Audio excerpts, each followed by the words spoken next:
Heredera de las tradiciones creadas por los olmecas, la maya es una de las grandes culturas cuyas primeras manifestaciones datan de hace unos 5.000 años. Su desarrollo cultural en la medicina, las artes, las matemáticas, la astronomía, la urbanización, la arquitectura, las ingenierías, está impregnado de esta cosmovisión que, si bien es mesoamericana, se caracteriza por rasgos que le son propios.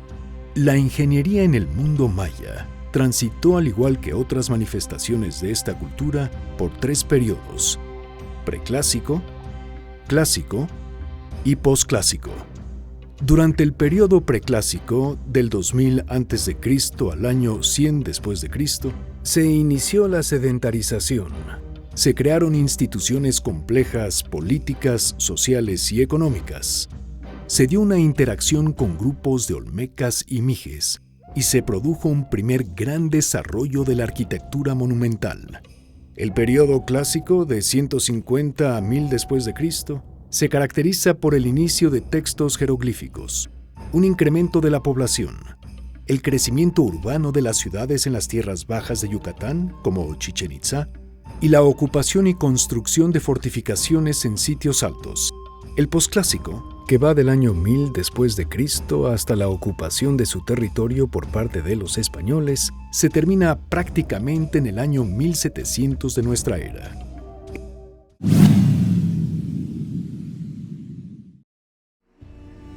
En el campo de la astronomía, el mundo maya logró entender los ciclos cósmicos y establecer precisiones calendáricas que en Europa se alcanzaron muchos siglos después.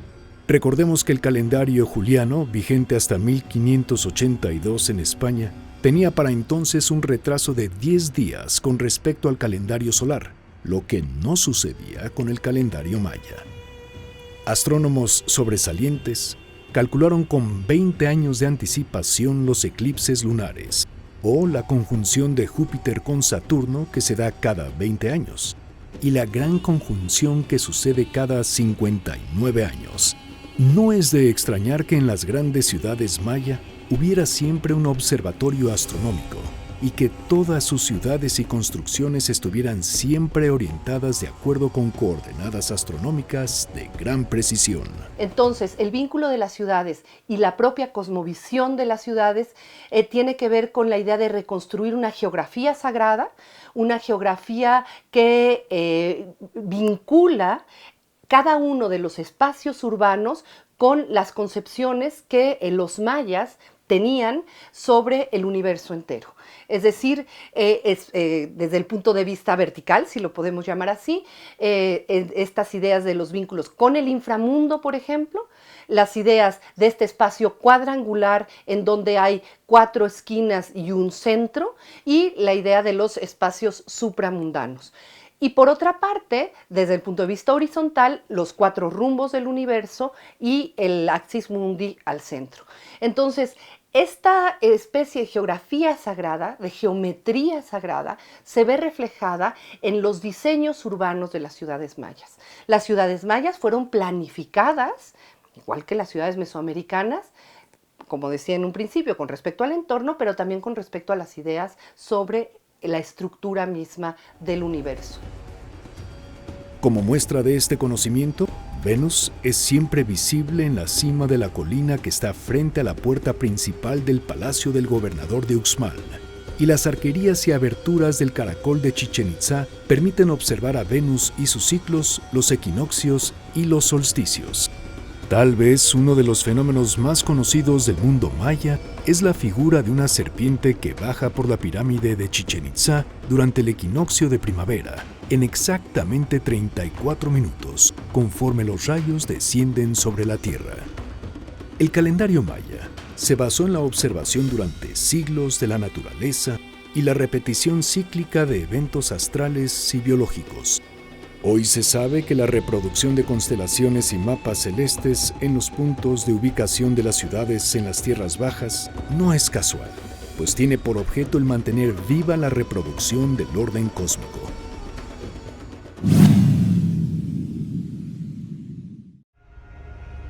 Ingeniería y arquitectura siempre estuvieron ligadas en la Mesoamérica precolombina. No se habla mayormente de la ingeniería maya porque no existen relatos acerca de cómo construían sus palacios y pirámides. Los testimonios de los que disponemos orientan más a una apreciación arquitectónica. Otra posibilidad de ver también la grandeza de los mayas es la arquitectura, que es toda una disciplina, es arte y ciencia. Y ahí es donde se comparte mucho de lo que se encuentra en toda Mesoamérica. Por ejemplo, el urbanismo de la región maya, debido a al entorno paisajístico de cada sitio, pues tiene ciertas peculiaridades. A diferencia de sitios en el centro de México, donde los espacios son más amplios, no hay tanta selva, digamos. En todo caso, en ambas regiones se comparte la importancia de orientar pirámides, palacios, estructuras arquitectónicas en general, hacia ciertas posiciones de astros en el cielo. Unas cuantas páginas en la obra monumental The Ancient Maya de Sylvanus G. Morley ofrecen una buena visión acerca de la evolución en el uso de distintos materiales, así como de la relación entre obras de ingeniería y sus resultados arquitectónicos.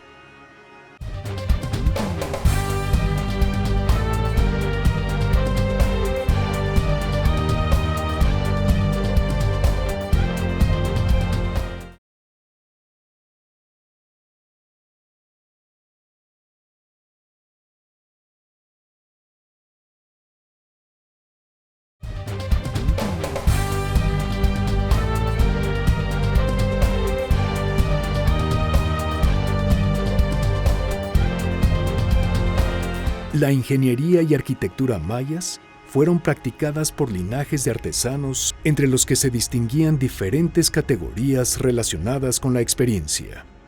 Aunque la falta de información nos impide hablar de profesionalización de la ingeniería como tal, entre los sacerdotes y gobernantes había quienes se dedicaban a establecer el enlace entre el conocimiento y la vida cotidiana. La rueda es un caso especial en la cultura maya. Se empleaba en juguetes, ceremonias y ornamentos, como la rueda o meta por la que se metía la pelota de caucho. Sin embargo, el desconocimiento de su uso utilitario, la falta de elementos metálicos en sus herramientas y la falta de animales de carga y tiro constituyeron las principales limitaciones técnicas de esta cultura milenaria. La organización de las ciudades mayas responde siempre a concepciones cosmológicas que representan en la religión y el pensamiento filosófico la relación del ser humano con el mundo que lo rodea.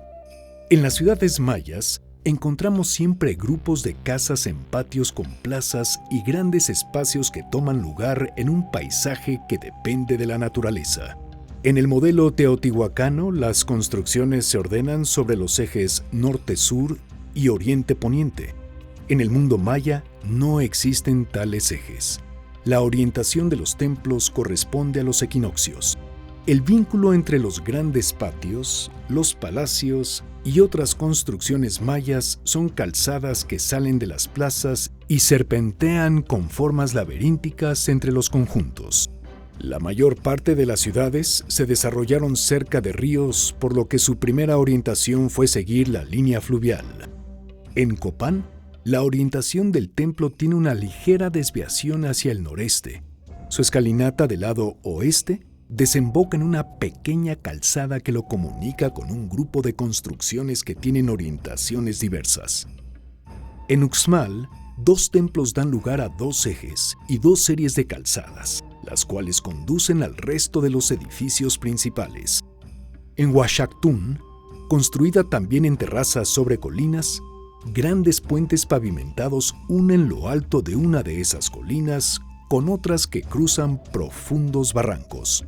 Parece increíble que ciudades como Tikal, Calakmul o El Caracol tuvieran poblaciones de unos 100,000 habitantes y otras más pequeñas como Copán o Yaxchilán, más de 20,000.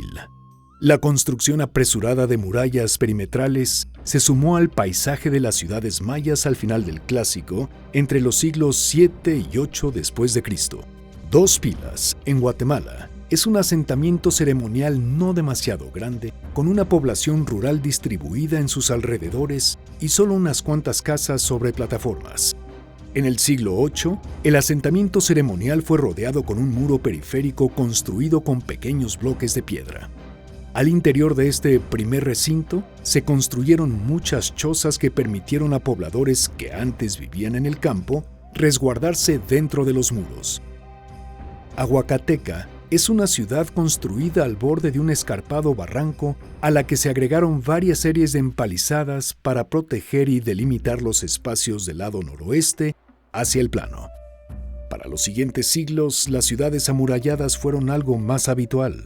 Este diseño y planificación urbana que tiene que ver con la geografía sagrada se vincula también con el entorno natural y se vincula con las actividades cotidianas de los mayas dentro de las ciudades, y dentro de estas actividades cotidianas están, por supuesto, una vida económica muy importante, pero también una vida ritual que está asociada a distintos espacios dentro de la ciudad.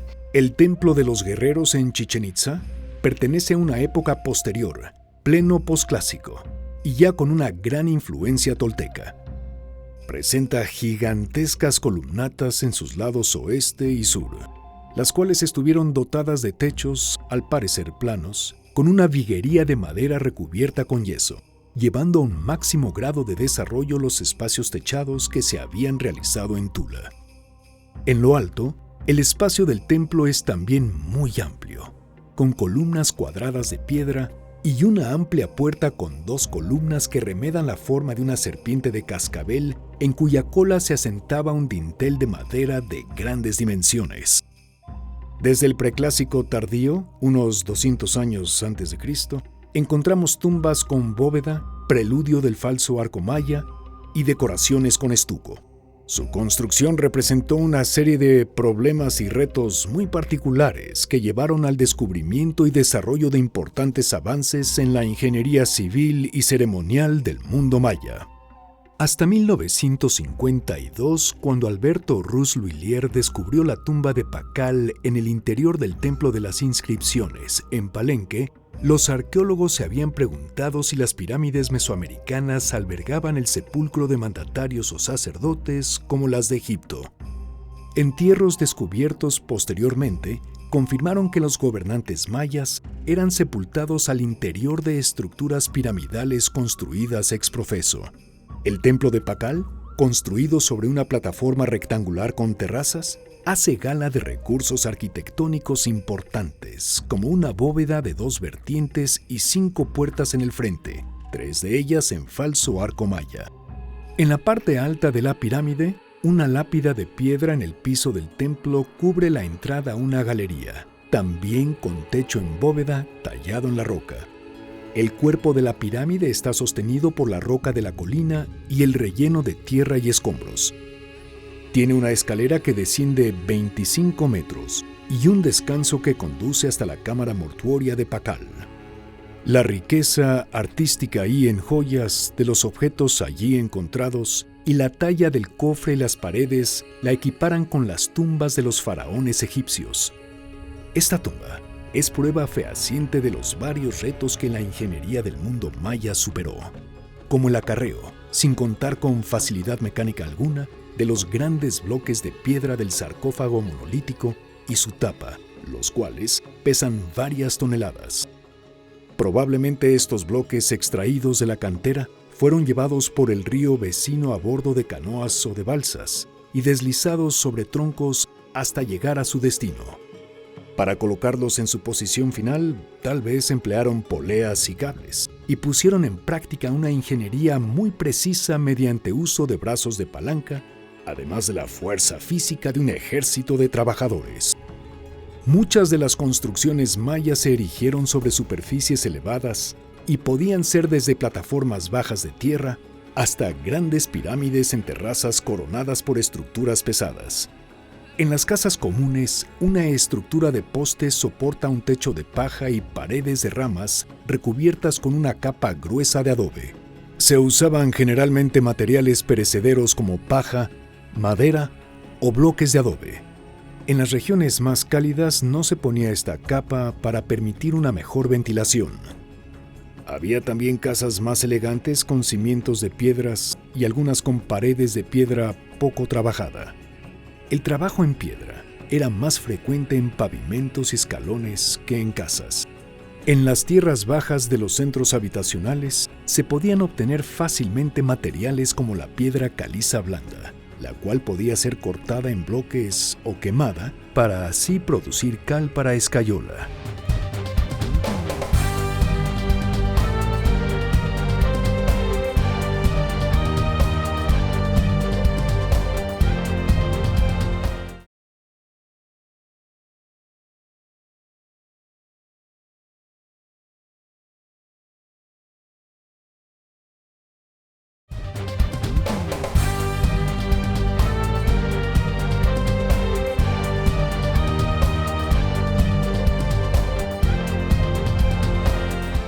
En las zonas bajas del sureste se encontraron piedras arenosas, riolita y mármoles como los utilizados en Quiriguá y antracita utilizada en Copán.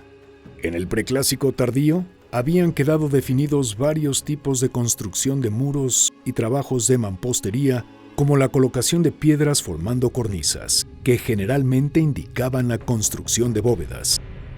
Los ingenieros mayas desarrollaron una importante variedad de recursos y soluciones para obtener mejor soporte para los muros, los taludes y las estructuras mismas de las grandes construcciones. Ejemplo de ello es la colocación de grandes piedras en las esquinas, armaduras de piedra en las escaleras, piedras planas formando paredes y muros hechos de grandes lápidas de piedra, entre muchos otros. A partir del preclásico se recubría el interior y exterior de los muros con yeso elaborado a partir de cal. En las edificaciones mayas de las tierras bajas, las plataformas que sostienen los edificios eran construidas con escombros y tierra, que luego se cubrían por fuera con piedra cortada. El arco falso maya es una gran innovación de la arquitectura maya. Tiene forma de una V invertida. Su vértice puede estar formado por una piedra de toque, dos piedras casi verticales recargadas una en la otra, una trave de piedra sosteniendo la base del triángulo o un arco que termina en un pequeño espacio cuadrado. Ya en el periodo clásico, el terminado de estos arcos era sumamente refinado. Los ingenieros y arquitectos mayas no conocieron y por lo tanto nunca usaron el arco verdadero. La mayoría de las bóvedas soportadas por el arco falso eran de un solo piso. Sin embargo, las construcciones mayas lograron hacer edificaciones de 2 y hasta 3 pisos, soportadas con paredes masivas y bóvedas delgadas, como las de la Acrópolis central de Tikal.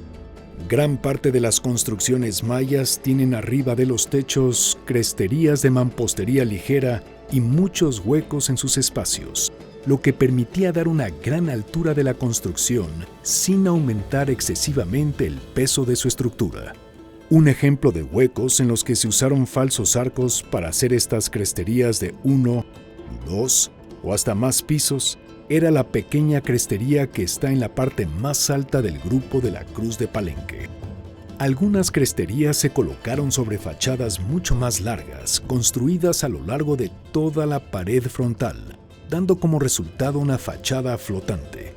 Durante el Clásico tardío, se definieron varias tendencias arquitectónicas regionales, algunas de ellas claramente relacionadas con innovaciones propias de su ingeniería.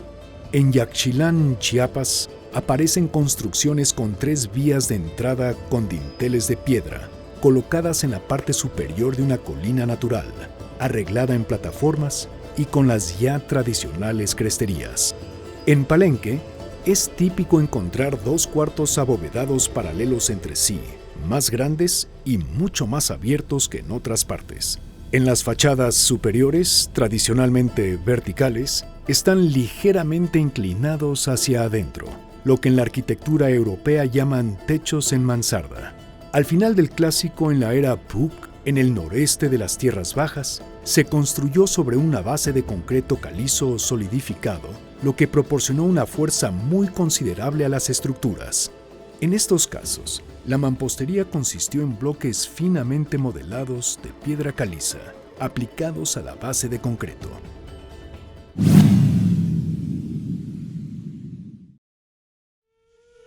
Los caminos más antiguos encontrados hasta ahora son los de Nacpé, que datan de unos 300 años antes de la era cristiana. Las construcciones del mundo maya tenían calzadas pavimentadas y cubiertas de un estuco blanco que unían conjuntos de edificios al interior de los centros ceremoniales y a las ciudades. La asombrosa y muy extensa red de caminos que construyeron los ingenieros mayas se extendía por inmensas áreas y comunicaba ciudades y regiones muy distantes entre sí. Los caminos mayas fueron muy importantes en época prehispánica, sobre todo durante el periodo clásico, es decir, entre los años 250 de nuestra era hasta el 900, 1000 de nuestra era. Y de hecho podemos encontrar ejemplos de estas redes de caminos en varias zonas arqueológicas. Algunas se visitan, otras no, pero digamos que el sistema más completo, más desarrollado que conocemos, estuvo en la ciudad de Cobá, en Quintana Roo, en el norte de Quintana Roo. Y ahí hubo un sistema de 45 caminos, varios de ellos, alrededor de 10, de carácter regional, otros de carácter zonal y otros de carácter interno. ¿A qué me refiero con esto? Los caminos de carácter regional son aquellos que comunicaban a la zona arqueológica o a la ciudad prehispánica de Cobá con un lugar que se llama Ixil, que está a unos 20 kilómetros al suroeste, y con otro sitio que se llama Yaxuná. Yaxuná está un poquito al sur, 20 kilómetros al sur de Chichén Itzá. Ese tenía 100 kilómetros de longitud, 6 metros de ancho.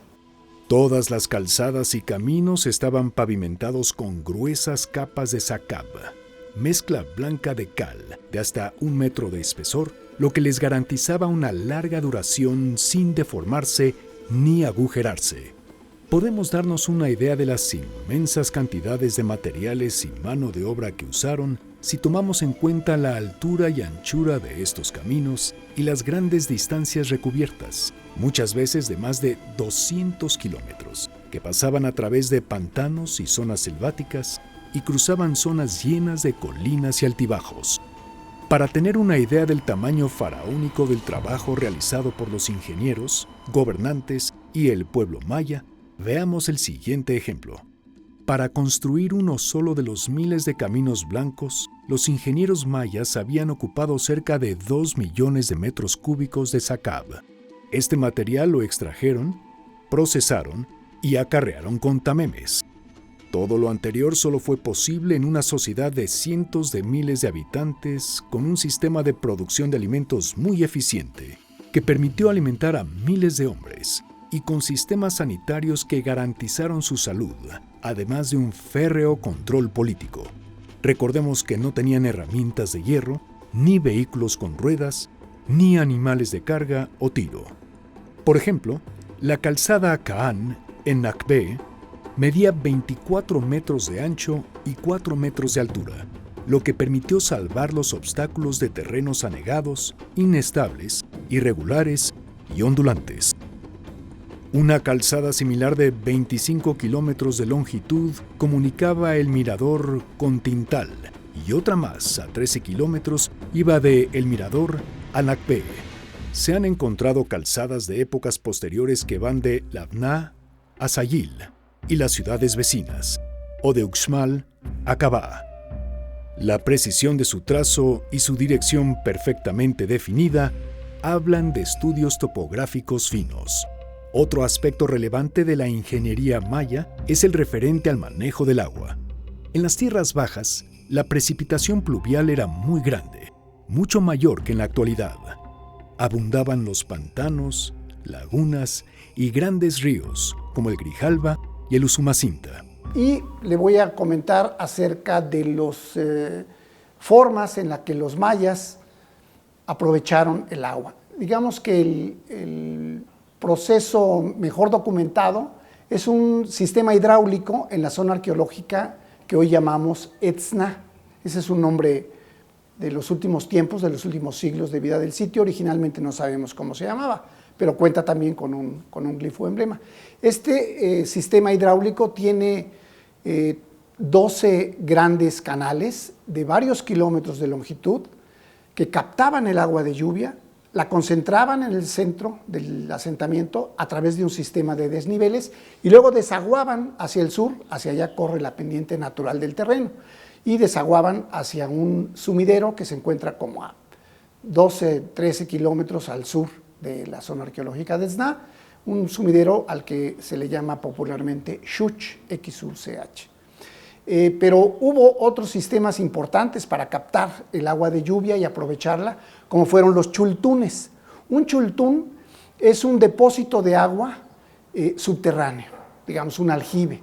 Y estos son muy comunes en toda la península de Yucatán, en especial en la serranía del Puc, donde vemos sitios como Uxmal, como Chacmultún, como Labná, como Oxquintoc, que también, por cierto, tienen caminos, Labná y Oxquintoc. Entonces, ahí la captación del agua de lluvia se hacía a través de estos chultunes que tenían una plataforma de captación, circular o semicircular, a la cual caía el agua y también a la cual venía de las superficies estucadas que había en los alrededores.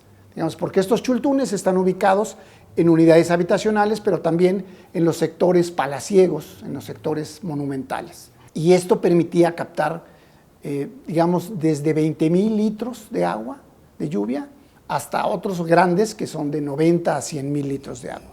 Una gran parte de las ciudades fueron construidas a lo largo del cauce de un río, como Yaxchilán y Piedras Negras. En Palenque, el río atravesaba entre dos secciones construidas atrás del palacio.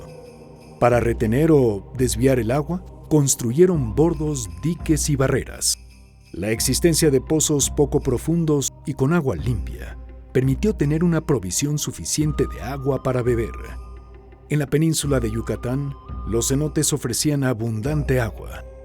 Excavar pozos fue algo importante, sobre todo en áreas rurales con población dispersa. Se realizaban sobre grandes extensiones de tierra cultivable. El aspecto más importante fue, sin embargo, la construcción de redes de canales de riego anexos a las terrazas en todas las laderas de montes y colinas. Con estas obras, se lograba el aprovechamiento racional de aguas de manantiales y ríos gracias al uso adecuado y concienzudo de los declives naturales. Análisis basados en fotografía aérea alrededor de zonas arqueológicas han demostrado evidencia de ellos. Su estudio aún en curso seguramente brindará información adicional y relevante sobre la ingeniería maya.